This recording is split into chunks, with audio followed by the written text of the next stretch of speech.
शिव कथा कर रही है, भगवान शंकर का चरित्र कर रहा है। देव ने देखा, भतीजों को गोदी में बिठाया, शुभ और लाभ का चेहरा देव देख रही थी और भतीजे बुआ बुआ कर कर मुंह सुखा रहे थे।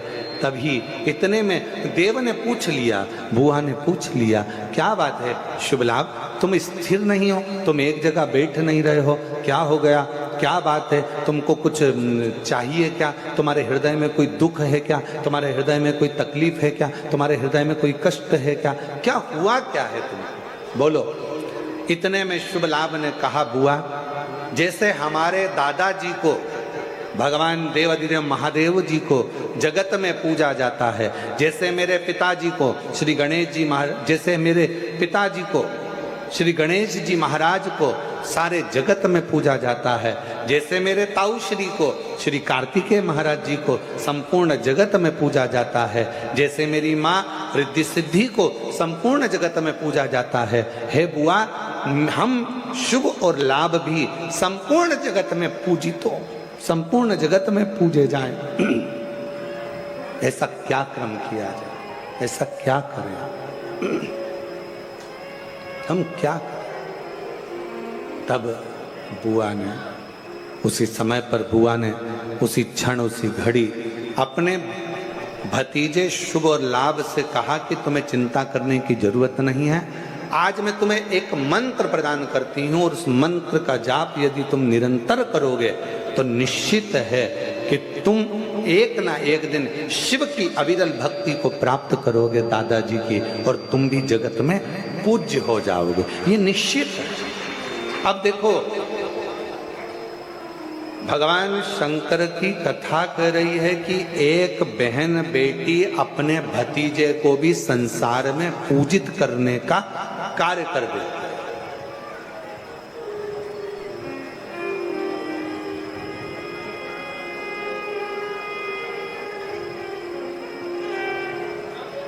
इसलिए हम एक लाइन कहें बेटियों के लिए, बेटियों के लिए एक लाइन हम कहेंगे कि आने से जिसके आए बहार और जाने से जिसके रोए परिवार।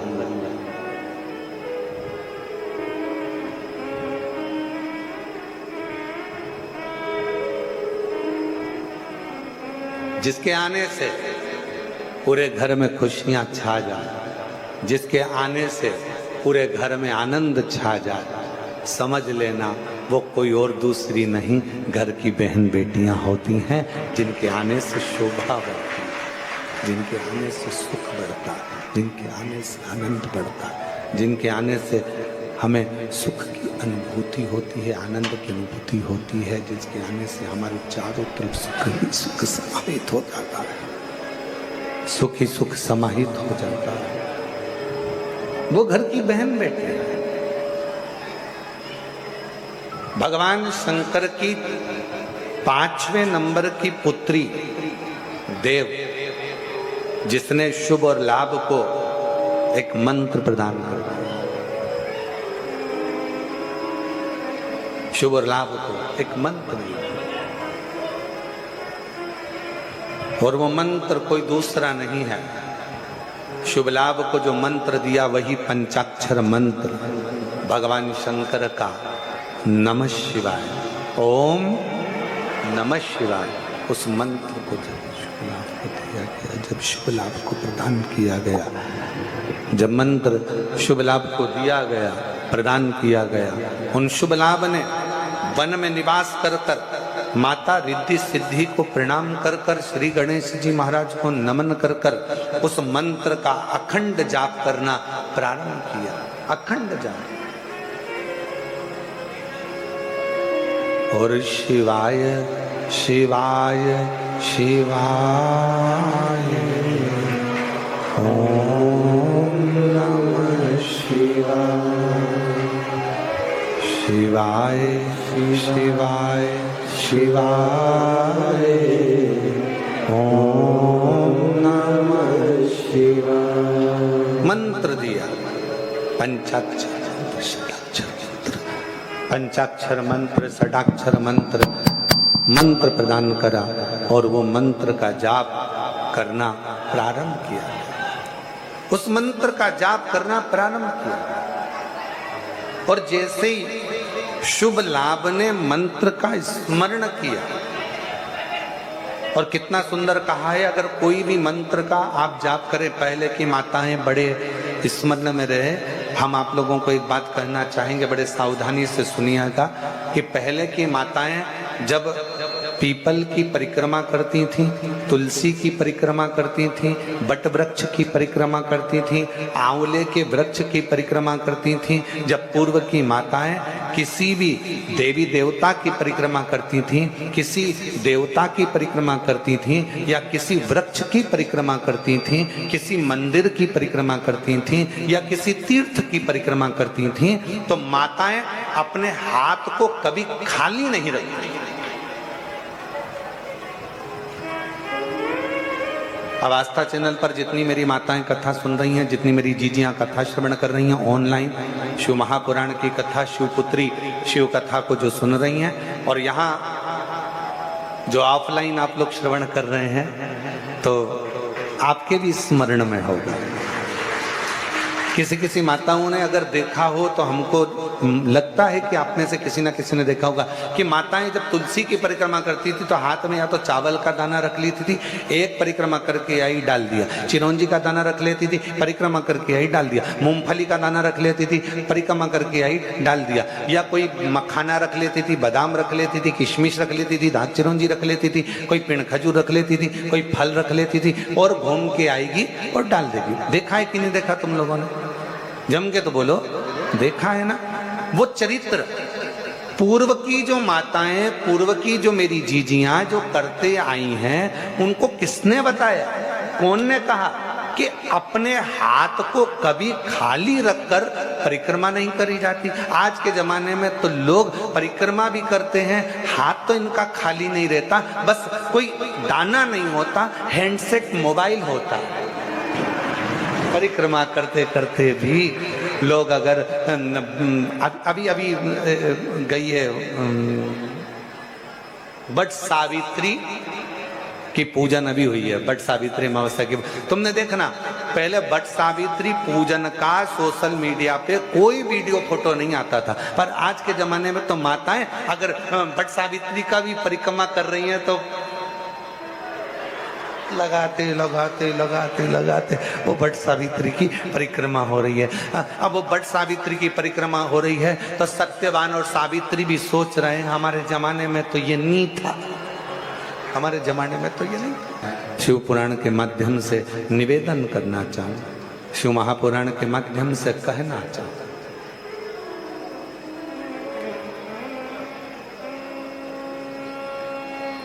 कभी कोई परिक्रमा, कभी भी कोई परिक्रमा खाली हाथ कभी मत करो, कभी।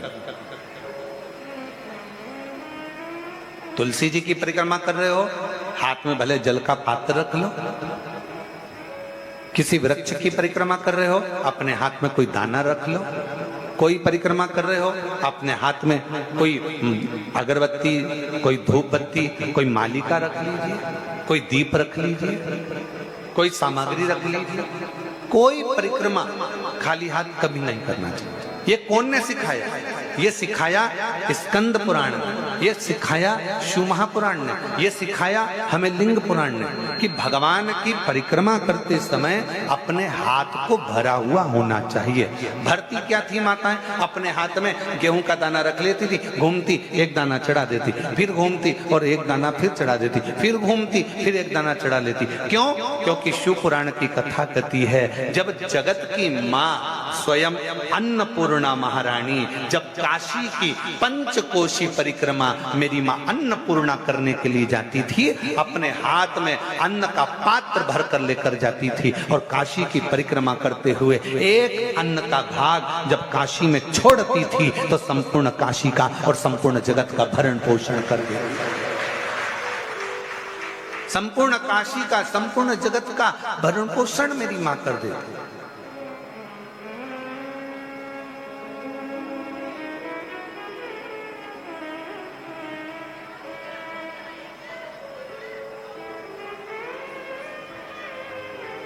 तुलसी की परिक्रमा भी रोज कर रहे हो ना? कई माताएं रोज प्रतिदिन तुलसी की परिक्रमा करती। निवेदन है खाली हाथ में एक चावल का दाना अपने हाथ में रख लो, परिक्रमा कर लो। भले भले एक कण का मात्र एक अन्न का दाना अपने हाथ में रख लो, परिक्रमा करो और छोड़ दो। नहीं है पानी का लोटा हाथ में रखो, परिक्रमा करो, छोड़ दो। तुम्हारे हाथ भरे हुए होना चाहिए। तो जिस देवता की तुम परिक्रमा कर रही हो वो देवता तुम्हारे हाथों को हमेशा भरा हुआ रखता है, तुम्हारे घर को भरा हुआ रखता है। वो परिक्रमा कभी भी खाली हाथ ना करिए।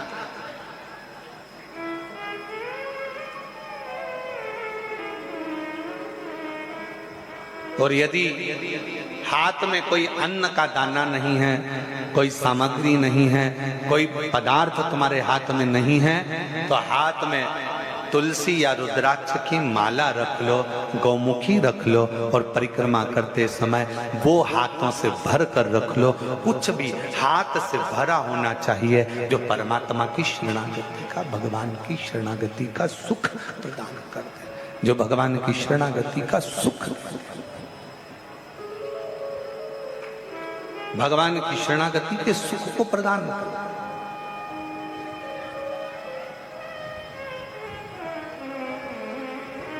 उसका फल मिलता है। शिव की शरणागति में पहुंचो। बुआ ने कहा अपने भतीजों से, मंत्र जपने के लिए जब बैठना, मंत्र जपने के लिए जब बैठना, उस समय पर तुम्हारी चित्त वृत्ति में शिव समाहित हो।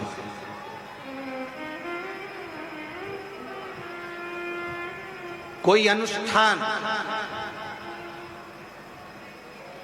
कभी भी खाली पात्र के सामने नहीं होता। घर में पंडित जी सत्यनारायण की कथा करने आते हैं तो सबसे पहले सत्यनारायण की कथा में सबसे ज्यादा जरूरी क्या है? तो कहा एक भरा हुआ कलश जिस पे नारियल रखा है, आम के पत्ते रखे हैं। बृहस्पतिवार का उद्यापन कर रहे हो तो उसमें जरूरी क्या है? एक कलश जिसमें जल भरा है, नारियल रखा है। महामृत्युंजय का अनुष्ठान कर रहे हो, क्या चाहिए? सबसे ज्यादा जरूरी है कलश जिसमें जल भरा हो या अन्न भरा हो। कुछ भी गंगा जली खोल रहे हो, सबसे ज्यादा जरूरी है कलश जिसमें जल भरा हो, जिसमें अन्न भरा हो। अर्थात कभी भी कोई अनुष्ठान खाली पात्र के सामने नहीं होता।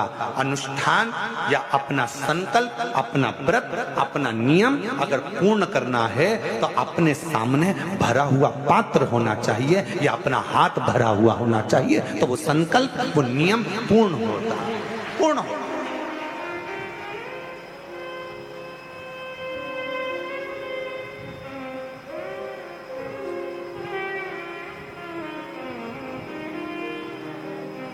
आप भरा हुआ पात्र अपने साथ में रखते हो, महामृत्युंजय अनुष्ठान कर रहे हो, भरा हुआ पात्र तुम्हारे सामने। राहु का जाप करवाया, भरा हुआ पात्र तुम्हारे सामने। ब्राह्मण सबसे पहले अगर अनुष्ठान करेगा तो सबसे पहला काम एक ही करेगा कि पात्र को भर कर रखे।